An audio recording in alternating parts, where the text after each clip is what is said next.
yo, why he was like, his first thing is, why are you using your money?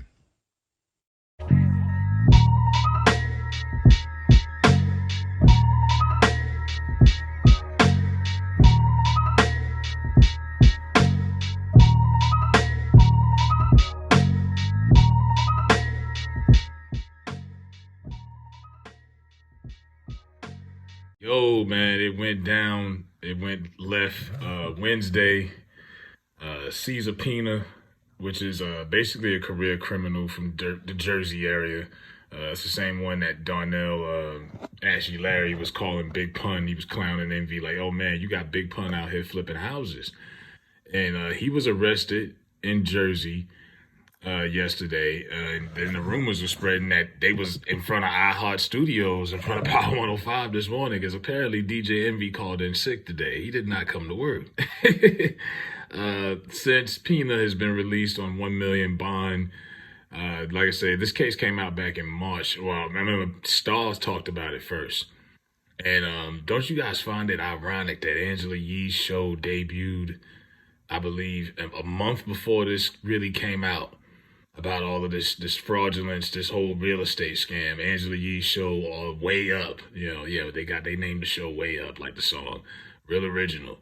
But she bounced. She got up out of there. Now they had already said she was leaving a year ago, but she made sure she got away. You think that's a coincidence? And I'll get to Charlamagne later and where his responsibility lies on this also, because this is bigger than just DJ Envy. But Envy co-signed a career criminal. Like I said, as alleged in the complaint, Pina exploited celebrity status and social media to develop a devoted following of potential victims, promising returns that were too good to be true. Now, some of this falls on people, like when you're selling fake aspirations and you're selling people fake hope, you're selling poor people fake hope. They had people spending money to come to these seminars. People are putting in, $1,200, all kind of testimonies. People are putting down big payments. Some people are putting down a whole month's worth salary, hoping that they could flip something because this guy's telling them all of these dreams he's selling them. And man, y'all could be rich, man. Look, I got 5 million. I was in jail 10 years ago. Now I'm a millionaire. Yada, yada, yada. Me and Envy. And Envy, even though people have told him that this guy is no good. Now, he's from the Jersey area. So is Joe Budden. And Joe Budden kind of told Envy, yo, I heard about son. I know what kind of stuff he's on. You might want to be careful with that.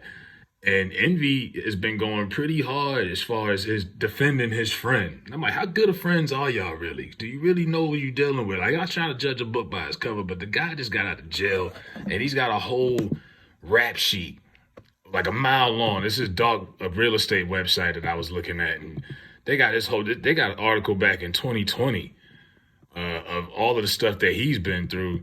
I mean, the guy walked out of jail, they said, with empty pockets. 13 years later, he's worth $65 million. At least that's what he was telling people.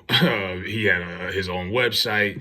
In 2005, Caesar Pina was sentenced to 18 months in a federal penitentiary. The day after he turned himself in, he married his fiancée, who was pregnant at the time. While incarcerated, he became good friends with DJ Envy. This is like something you see in Power, man. You know what I mean? This is like, he got put on and became, this flipping guy, flipping houses. Caesar Pina started his real estate journey in 2006, right after he got home. Partnered with DJ Envy in 2018 and started touring, creating seminars for people who wanted to learn about the real estate business. Now, I haven't listened to Breakfast Club regularly in years. I remember when I was still listening to it, I remember hearing Envy talking about these seminars and promoting them. We're talking, like I said, this has been going on since 2018. So this is, almost 6 years of him being involved in this. These seminars took place across the tri-state area. That's New York, Jersey, people who don't know, Connecticut. Caesar has been featured on The Breakfast Club when he spoke about himself, educating others, flipping. This guy's also been on the Patterson Times Magazine. He's been in Drake Champs.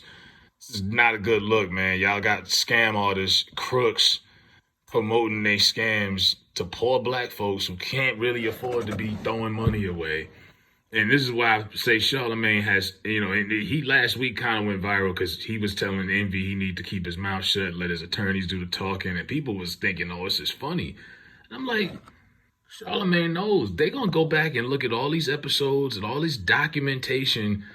You knew this guy, and I know that they're not friends. Like I said, I guarantee you, they've never been to each other's houses. They've been co-workers since what, 2010. So 13 years you've been this man's co-worker. He's your colleague. You know, Charlamagne ain't stupid. You live in New York, New Jersey. The streets is talking. You know this guy and this thing is a scam. And your co-worker, who in public is your partner in crime, because y'all are, the Breakfast Club, you gonna sit here by not saying anything and knowing that this was a scam, he's just as guilty. Because you're spreading mass false information. I mean, this show, as popular as it is, I don't know why it still is, but this show was in like 150 markets, like global. And you're letting this man pollute false bullshit to poor black folks and got people spending their last dimes, on some fake real estate scam. And yeah, some people are silly, gullible. Some people are really desperate in these times that we in, so they willing to just try anything. Some people do believe in, that dollar and a dream. But to me, if it sounds too good to be true, it's too good to be true. Believe it or not, you got to work hard to make good money, unless you're just lucky. So, but to sit there and just let this guy promote, I mean, not once did you ever pull him to the side like, yo, bro, I don't think it's smart to be promoting a scam on the radio. You know what I mean? Like, like I would at least gave him that tip. You know what I mean? But this has been documented, well documented for 5 years. Envy plugged this thing over and over. Somebody's gonna go down for this. Now, he hasn't been charged yet. Only Caesar's been charged so far. DJ Envy hasn't. Everybody's just waiting for that to finally come. But like I say, you've been doing all of these things, and he's addressed it. He says, now, the reason I did seminars is because I wanted to uplift my community. I wanted to teach my community about real estate, things that I didn't know when I was first buying my first home. I wanted to teach our community about investing. Basically a cliche answer. You was just trying to get on and get a bag. And like I said, Envy does pretty well for himself. I don't know why he felt like he needed to be a part of this. But he also added, if Caesar took money, I wasn't privy to it, nor did I even know.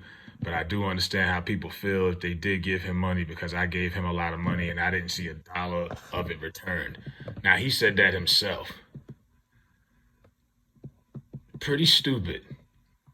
Now his wife, they say, is on Instagram deleting all of her like, pictures with all her high design of clothes, and it's pretty bad, man. I feel bad for the kids, man. They got 5 kids. They got a whole litter over there.